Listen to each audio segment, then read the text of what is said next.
Arrancamos hoy con una exploración a fondo de un documento, bueno, crucial diría yo, de los primerísimos años del cristianismo. Hablamos de la Carta de San Clemente I a los Corintios. Nos vamos muy atrás, casi al final del siglo I, sobre el año 96. Sí, es una pieza fundamental, la verdad. Hay que pensar que es de los poquísimos escritos cristianos de ese calibre que tenemos fuera del Nuevo Testamento. Es como una ventana, ¿no? Nos deja ver cómo se organizaba la Iglesia, qué problemas tenía, apenas una o dos generaciones después de los apóstoles. Es casi contemporáneo a lo último del Nuevo Testamento. Y bueno, hoy vamos a analizar esta carta basándonos en varios estudios y extractos que hemos revisado. La idea es entender qué nos dice sobre la estructura de la Iglesia primitiva, la autoridad y sobre todo qué papel jugaba ya la Iglesia de Roma. Porque aquí salen ideas como la sucesión apostólica que, bueno, van a tener mucho recorrido. Es que el punto de partida ya es llamativo. Empieza todo por un conflicto interno bastante gordo en Corinto. Una iglesia importante, sí, fundada por Pablo, pero que parece que tenía ya un historial de divisiones. Ya se ven las cartas de Pablo unas décadas antes. Exacto, no era la primera vez que Corinto daba problemas. Pero, ¿qué pasó esta vez? ¿Cuál era el lío según Clemente y las fuentes que manejamos? Pues parece que el meollo era una rebelión, una sedición, la llama Clemente. Un grupo, a veces se dice que más joven o quizás simplemente gente nueva en el poder, había conseguido quitar de en medio a los presbíteros, o sea, a los líderes, los ancianos que estaban allí legítimamente, que ejercían su ministerio. Y Clemente dice que fue algo totalmente injusto, un escándalo. Una crisis de liderazgo en toda regla. Podemos imaginar la tensión, las acusaciones, y lo que es realmente curioso, y que las fuentes destacan mucho, es cómo se reacciona desde fuera, o mejor dicho, a quién acuden, o quién decide meterse. Ahí está, esa es una de las grandes preguntas que plantea la carta. ¿Es la Iglesia de Roma, con Clemente como obispo, o al menos como voz principal, la que interviene? Y no es una intervención cualquiera, ¿eh? Manda una carta larguísima, muy argumentada, llena de consejos, pero también de advertencias. Y claro, la pregunta es, ¿por qué Roma? ¿Y por qué Corinto iba a aceptar o incluso a pedir que Roma se metiera desde tan lejos? Claro, es que no estaban al lado. Había una distancia considerable. Esto ya sugiere algo, ¿no? Que a finales del siglo I la Iglesia de Roma ya tenía, pues, un peso, una reputación especial más allá de lo local. Quizás como un punto de referencia o como guardiana de la tradición, algo así. Esa es la interpretación que dan las fuentes que estamos siguiendo, sí. El hecho de que Roma intervenga, y además con ese tono de autoridad, aunque sea moral y pastoral, se ve como una señal temprana, una señal de una cierta primacía o responsabilidad especial de la Iglesia romana. Ojo, no una primacía jurídica como la que se desarrollará después, pero sí un prestigio, una autoridad moral para llamar al orden. Las fuentes insisten en que no parece una intromisión mal recibida, sino más bien una respuesta quizá incluso pedida para restaurar la paz. El orden querido por Dios, diría Clemente. Vale, detengámonos un momento en el argumento principal de Clemente. ¿Por qué es tan grave echar a esos presbíteros? Porque ahí toca un tema clave, la sucesión apostólica. Hay una cita que destacan las fuentes del capítulo 42 que dice algo así como: «Nuestros apóstoles sabían, por nuestro Señor Jesucristo, que habría disputa sobre el cargo del episcopado. Por eso, conociéndolo perfectamente, establecieron a los mencionados obispos y diáconos, y luego dieron una norma para que cuando ellos murieran, otros hombres probados recibieran su ministerio». Es un pasaje con mucha miga, ¿eh? Fíjate en la cadena que establece Clemente, según la lectura de la fuente. Cristo instruye a los apóstoles ven venir que habrá peleas por el liderazgo, y para evitarlo, no solo nombran a los primeros líderes, sino que dejan una regla, un procedimiento claro para la continuidad. La sucesión no es una idea de última hora, ni una solución práctica e improvisada. Se presenta como parte del plan original, transmitido desde Cristo a través de los apóstoles. O sea, Clemente está diciendo que hay un diseño, una estructura ordenada para el liderazgo de la Iglesia que viene, digamos, de arriba. Y que eso garantiza la legitimidad. Los líderes no salen por aclamación popular o por luchas de poder, sino por este proceso establecido. Exactamente. Y eso de hombres probados sugiere que había un proceso de discernimiento, de aprobación, no era algo automático. Las fuentes que analizamos ven aquí una de las primeras y más claras formulaciones de la doctrina de la sucesión apostólica, la idea de que el ministerio ordenado, obispos, presbíteros, diáconos, saca su autoridad de una línea continua que se remonta a los apóstoles, y por ellos a Cristo. Es como la columna vertebral que asegura la fidelidad y la unidad. Y claro, con esa base lo que hicieron los rebeldes en Corinto es mucho más grave. No es solo un problema interno. Claro, se convierte en un desafío a ese orden fundamental querido por Dios tal como lo ve Clemente. Por eso usa un lenguaje muy fuerte. Hay otra cita que recogen las fuentes del capítulo 44 que es muy directa. Sería un pecado no pequeño para nosotros si depusiéramos del episcopado a quienes han ofrecido los dones, la Eucaristía, irreprochable y santamente. Y más adelante insiste, sois culpables de un pecado grave. Pecado grave.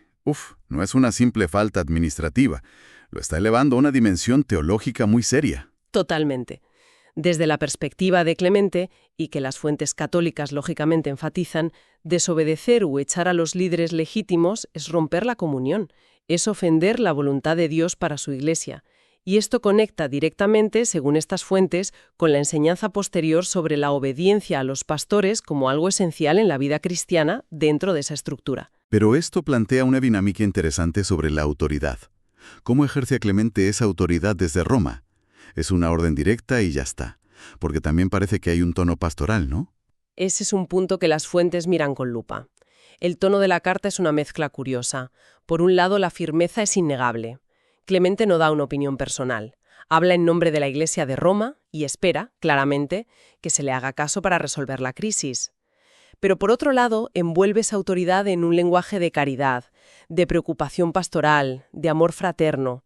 Hay un pasaje muy famoso, el 59, donde dice algo como: «Os hemos escrito esto, amados, no solo para amonestaros, sino también para recordárnoslo a nosotros mismos». O el que decías antes: «Si algunas cosas nos parecen demasiado severas, perdonadnos, hermanos. Hemos hablado así porque nos apremia el amor que nos une a vosotros». Es una combinación llamativa. Una autoridad que se sabe que lo es, pero que se ejerce con mano izquierda, apelando a la conciencia, al bien común de la Iglesia. Reconoce que puede sonar duro, pero lo justifica por un bien mayor, la unidad, la corrección. Exacto.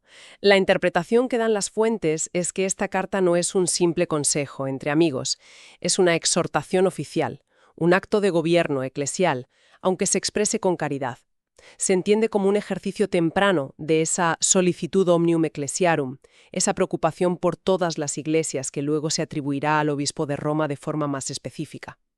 Se argumenta que la carta tiene un peso vinculante, no es opcional seguirla. A ver, si juntamos todas las piezas. Crisis en Corinto. Intervención de Roma con autoridad pero también pastoral. Argumento basado en la sucesión apostólica como orden divino. Exigencia de obediencia. Las fuentes que estamos usando parece que construyen un caso muy claro con todo esto, ¿no?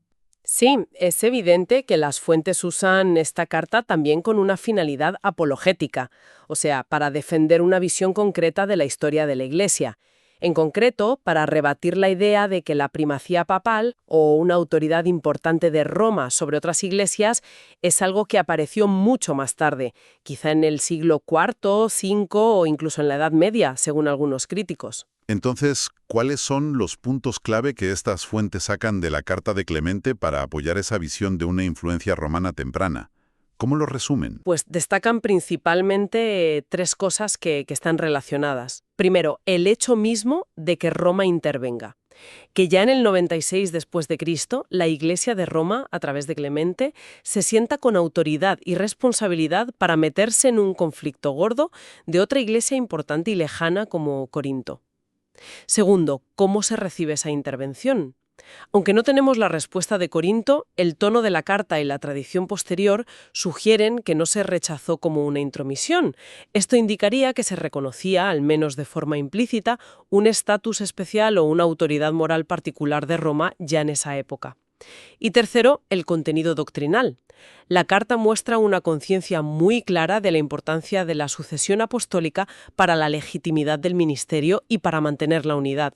O sea, que no es un concepto inventado siglos después, sino que ya estaba ahí, funcionando y siendo central a finales del siglo I. Kika, no son inventos tardíos, sino que tienen raíces documentadas ya en el siglo I. Y la carta de Clemente sería como una prueba de fuego. Esa es la línea argumental principal. Sí, presentan la carta como una evidencia histórica de una continuidad, digamos, orgánica en cómo se desarrolló la estructura y la autoridad de la Iglesia desde los apóstoles.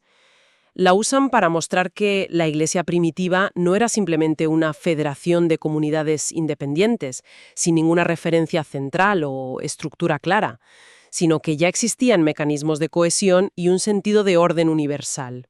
Y más allá de este uso histórico, para defender esa postura, ¿sugieren las fuentes alguna reflexión o aplicación más, digamos, actual, que podamos sacar de leer esta carta? Siempre dentro de su visión, claro. Sí, proponen que la carta sigue siendo relevante para pensar sobre ciertos valores o principios desde la perspectiva de esa tradición religiosa. Por ejemplo, la importancia de la comunión y la obediencia dentro de la Iglesia. La carta es una llamada fuerte a superar divisiones y a respetar la autoridad legítima, entendida como un servicio para la unidad. También sobre la concepción misma de la Iglesia, no como un simple club o asociación humana, sino como un organismo vivo, con una estructura y un orden que desde la fe se cree de origen divino, instituido por Cristo. Y de nuevo, el valor de la sucesión apostólica, no como un formalismo histórico, sino como la garantía de conexión con los orígenes, asegurando que la fe y la práctica de hoy son, en esencia, las mismas que las de la Iglesia apostólica. Son, claro está, reflexiones teológicas dentro de una comprensión eclesial muy concreta. Entendido. Se subraya la idea de continuidad, de orden, de autoridad, como elementos que estaban ahí desde el principio, según esta lectura. Correcto.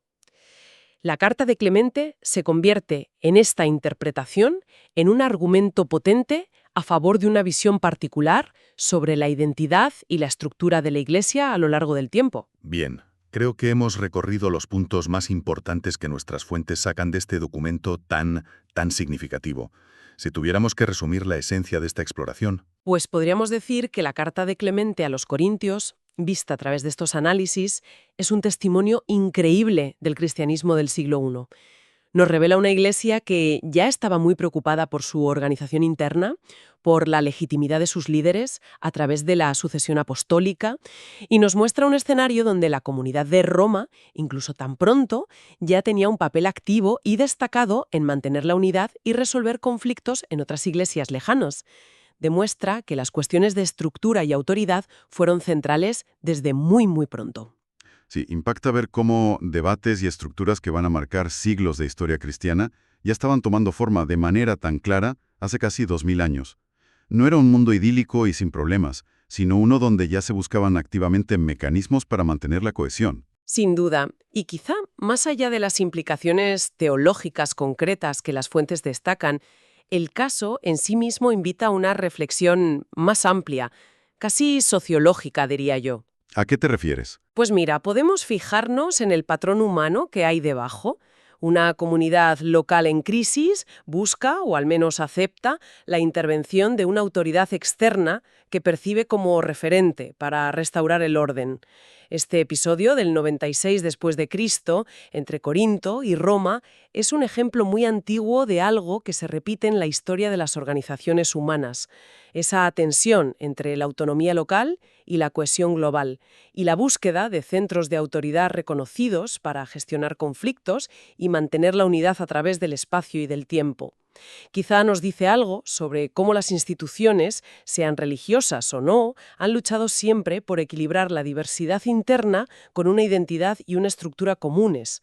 ¿Qué mecanismos, formales o informales, permiten a una entidad grande mantener su coherencia cuando surgen problemas internos lejos del centro? Es una pregunta que va mucho más allá del contexto específico de la Iglesia primitiva, ¿no crees?